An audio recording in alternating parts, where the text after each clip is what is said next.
வயநாடு அருகே ஏற்பட்ட நிலச்சரிவில் சிக்கி உயிரிழந்தவர்களுடைய எண்ணிக்கை என்பது தற்போது 36ஆக உயர்ந்திருக்கிறது. நிலச்சரிவில் சிக்கி 2 குழந்தைகள் உட்பட ஏற்கனவே 19 பேர் உயிரிழந்ததாக அறிவிக்கப்பட்ட நிலையில் தற்பொழுது அந்த உயிரிழப்பு எண்ணிக்கை என்பது தொடர்ந்து அதிகரித்துக் கொண்டே செல்கிறது. நிலச்சரிவில் சிக்கி காயமடைந்த 50க்கும் மேற்பட்டவர்கள் அருகில் இருக்கக்கூடிய மருத்துவமனைகளில் அனுமதிக்கப்பட்டு அவர்களுக்கு தொடர்ந்து சிகிச்சை என்பதும் அளிக்கப்பட்டு வந்து கொண்டிருக்கிறது. கண்ணூர், மலப்புரம், பாலக்காடு மாவட்டங்களில் 20 சென்டிமீட்டருக்கு மேல் தொடர்ந்து மழை என்பது பதிவாகியிருக்கின்றது. வயநாடு மாவட்டத்தில் சில இடங்களில் 30 சென்டிமீட்டருக்கு மேல் மழை பதிவாகியிருக்கிறது. கூடுதல் விவரங்களை வழங்குவதற்காக செய்தியாளர் சந்தோஷ் இணைகிறார். சந்தோஷ், இந்த வயநாடு நிலச்சரிவில் சிக்கி உயிரிழந்தவர்களுடைய எண்ணிக்கை அப்படிங்கிறது தொடர்ந்து அதிகரிச்சுக்கிட்டே போகுது, விவரங்கள் என்ன?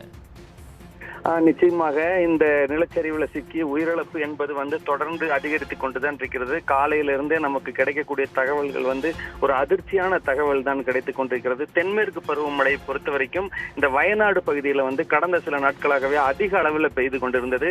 இந்த நிலையில தான் நேற்றைக்கு கல்பட்டாங்கிற இடத்துல இருக்கக்கூடிய மேப்பாடி, முண்டக்கை மற்றும் சூரல் மலைங்கிற இடத்துல அதிக அளவில் மழை பொழிவு ஏற்பட்டிருக்கிறது. இதனால் பாத்தீங்கன்னா கிட்டத்தட்ட ஒரு 25 சென்டிமீட்டருக்கு மேல மழைப்பொழிவு இருந்த காரணத்தினால அதிகமான மழைப்பொழிவு காரணமாக அங்க இருக்கக்கூடிய மக்களை ஒரு பள்ளிக்கூடத்துல தங்க வைத்திருக்கிறார்கள். இந்த சூரல் மலைங்கிற இடத்துல அந்த இடத்துலயும் நிலச்சரிவு, அதாவது வெள்ளப்பெருக்கு ஏற்பட்டு நிலச்சரிவு ஏற்பட்ட காரணத்தினால அந்த பள்ளிக்கூடமும் ஒரு கடுமையான பாதிப்புக்கு உள்ளாகி இருக்கிறது. இதனாலதான் ஒரு அச்சமான ஒரு சூழ்நிலை அங்கு காணப்படுகிறது. உயிரிழந்தவருடைய எண்ணிக்கையும் அதிகரிக்குங்கிற ஒரு தகவலும் வெளியாகி இருக்கிறது. தற்போதைய அதிகாரப்பூர்வமாக அறிவிக்கப்பட்டுள்ளது 36 பேருடைய சடலமாக மீட்கப்பட்டிருக்கிறார்கள்.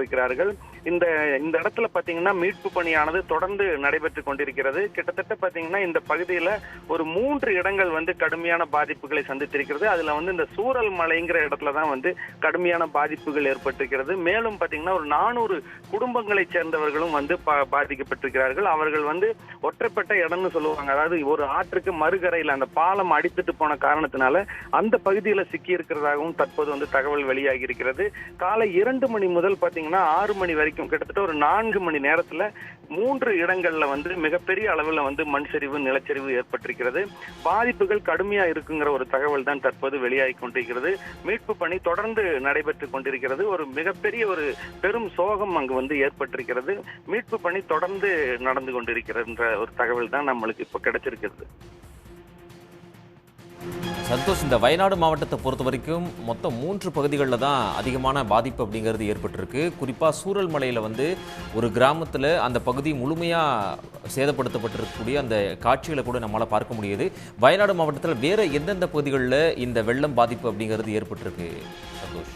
அதாவது கல்பட்டா, அதாவது வயநாடு பகுதியில் இருக்கக்கூடிய கல்பட்டா, குத்துமலை, முண்டக்கைங்கிற இடமும் கடுமையான சேதத்துக்கு உள்ளாகி இருக்கிறது.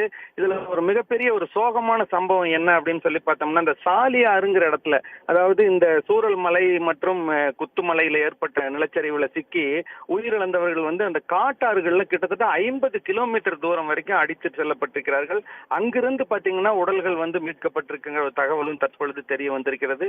தொடர்ந்து இந்த வயநாடு பகுதியில பல இடங்கள்ல நிலச்சரிவு ஏற்பட்டிருந்தாலும் இந்த 3 இடங்கள்ல கடுமையான பாதிப்பு ஏற்பட்டிருக்கிற தகவல் வெளியாகி இருக்கிறதுன்ற தகவல் தான் சொல்லணும். இதுல இந்த சூரல் மலை தான் கடுமையான பாதிப்புகளை சந்தித்திருக்கக்கூடிய ஒரு பகுதியாக தற்பொழுது தெரிய வந்திருக்கிறது.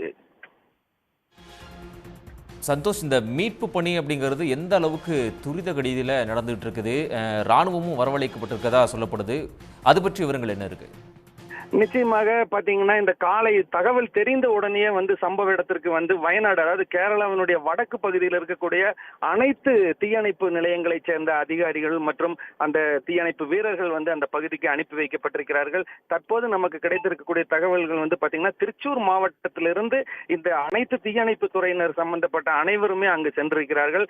அதே போல கண்ணூர், காசர்கோடு இந்த மலைப்பகுதிகளில் மழை முன்னெச்சரிக்கை காரணமாக பாத்தீங்கன்னா தேசிய பேரிடர் மீட்பு குழுவினர் வந்து தங்க வைக்கப்பட்டிருந்தார்கள். அவர்களும் வந்து தற்பொழுது அந்த மீட்பு பணியில இன்றைக்கு காலையில இருந்து ஈடுபட்டிருக்கிறாங்க.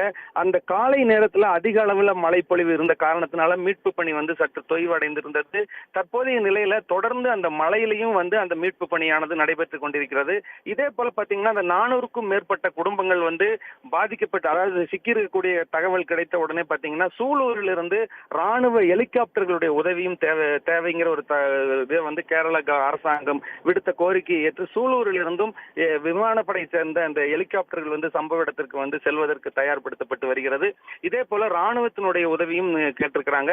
இவர்களும் நிச்சயமாக அந்த சம்பவப்பட்ட இடத்துக்கு வந்து அந்த பகுதியில் வந்து, ஏன்னா அந்த பாலம் அடித்து செல்லப்பட்ட காரணத்தினால அந்த இடத்துக்கு திரும்பி மீட்பு படையினர் வந்து செல்ல முடியாத ஒரு நிலை இருக்கிறது. காட்டாறுகளிலும் வெள்ளம் அதிகமாக செல்லக்கூடிய காரணத்தினால அந்த மீட்பு பணிக்கு வந்து செல்ல முடியாத ஒரு நிலை இருக்கக்கூடிய காரணத்தினால ராணுவத்தினுடைய உதவி வந்து கோரப்பட்டிருக்கிறது. நிச்சயமாக அவர்கள் வந்த உடனே அந்த மீட்பு பணியில இறங்கி மீட்பு பணியை தொடர்வார்கள்ங்கிற ஒரு தகவல் தான் தற்போது தெரிய வந்திருக்கிறது. தற்போதைய நிலையில வந்து தேசிய பேரிடர் மீட்பு குழுவினரும் உள்ளூர்ல இருக்கக்கூடிய தீயணைப்பு துறை சேர்ந்த வீரர்களும் மீட்பு பணியில ஈடுபட்டு கொண்டிருக்கிறார்கள். சந்தோஷ், இந்த சூரல்மலை பகுதியை பொறுத்த வரைக்கும் அந்த கிராமத்தில் 400க்கும் மேற்பட்ட குடும்பங்கள் வசிப்பதா சொல்லியிருக்கிறீங்க. எத்தனை வீடுகள் இந்த நிலச்சரிவில் சிக்கி பலியாகி இருக்கிறது? அது தொடர்பான ஏதாவது முதற்கட்ட தகவல் ஏதாச்சும் கேரள அரசு வெளியிட்டிருக்கா? இல்ல, நிச்சயமா பார்த்தோம்னா அந்த இடத்துல கிடைத்திருக்கக்கூடிய தகவல்கள், ஏன்னா தொடர்பு கொள்ள முடியாத ஒரு நிலையில தான் அந்த பகுதி இருக்கிறது. இருந்தாலும் கூட அந்த அந்த பகுதி முற்றிலுமாக ஒரு சேதமடைந்து இருக்கக்கூடிய ஒரு நிலைதான் காணப்படுவதாக தகவல்கள் வந்து தெரிவித்திருக்கிறது.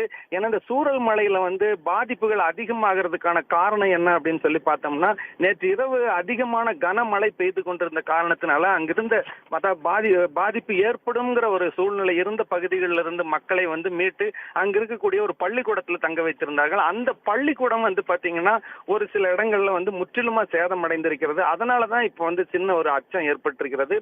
இந்த சூரல் மலையை பொறுத்த வரைக்கும் தற்போதைய கிடைத்திருக்கக்கூடிய தகவல் வந்து பாத்தீங்கன்னா ஒரு 400 குடும்பங்கள் வந்து அங்க அதாவது தனிமைப்படுத்தப்பட்டிருக்கிறார்கள்ங்கிற ஒரு தகவல் தான் தெரிஞ்சிருக்கிறது.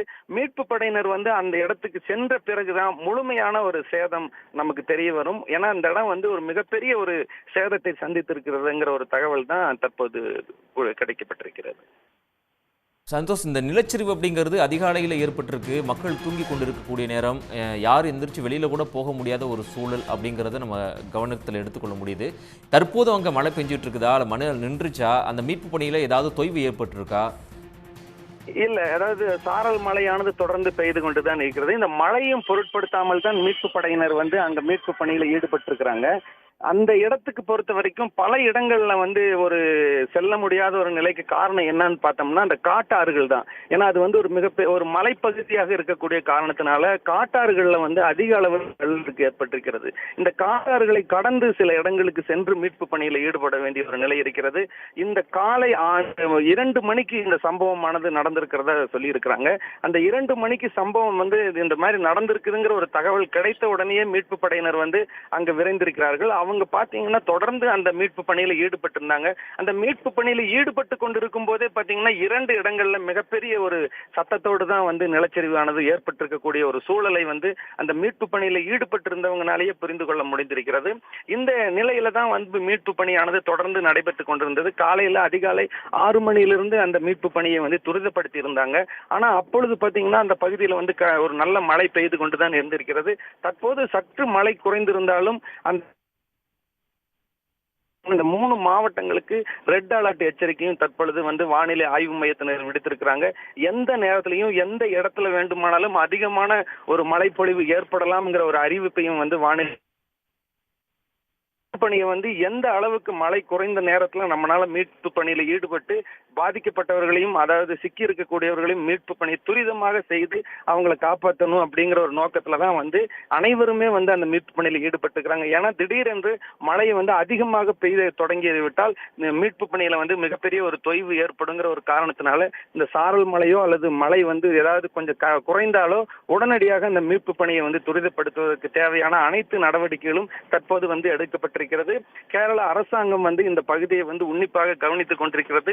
3 அமைச்சர்கள் வந்து சம்பவ இடத்திற்கு சென்று கொண்டிருக்கிறார்கள். அவர்களும் அந்த இடத்துக்கு சென்று உடனடியாக மீட்பு பணியை வந்து துரிதப்படுத்துவதற்கான நடவடிக்கைகளை எடுத்திருக்கிறார்கள். தொடர்ந்து அந்த பகுதியில் வந்து ஏற்படக்கூடிய சூழ்நிலையை பொறுத்து தான் வந்து அந்த இடத்துல வந்து மீட்பு பணியை வந்து எந்த மாதிரி செய்ய முடியுங்கிற ஒரு முடிவுக்கு வந்து அந்த மீட்பு படையினர் வருவாங்க. ஏன்னா திடீர்னு அதிகமான மழைப்பொழிவு ஏற்படுவதற்கு வாய்ப்பு இருந்தால் அல்லது மழை அதிகமாக பெய்தாலோ இந்த மீட்பு பணியில ஈடுபட்டு இருக்கிறவங்களுக்கு எந்த பாதிப்பும் ஏற்படாம பாதுகாக்கணுங்கிற ஒரு நோக்கத்திலையும் தற்பொழுது வந்து இந்த மீட்பு பணியானது நடந்துட்டு வருதுன்னு தான் நம்ம சொல்லணும். உடனுக்குடன் செய்திகளை தெரிந்து கொள்ள சன் நியூஸ் பெல் ஐகானை கிளிக் பண்ணுங்க.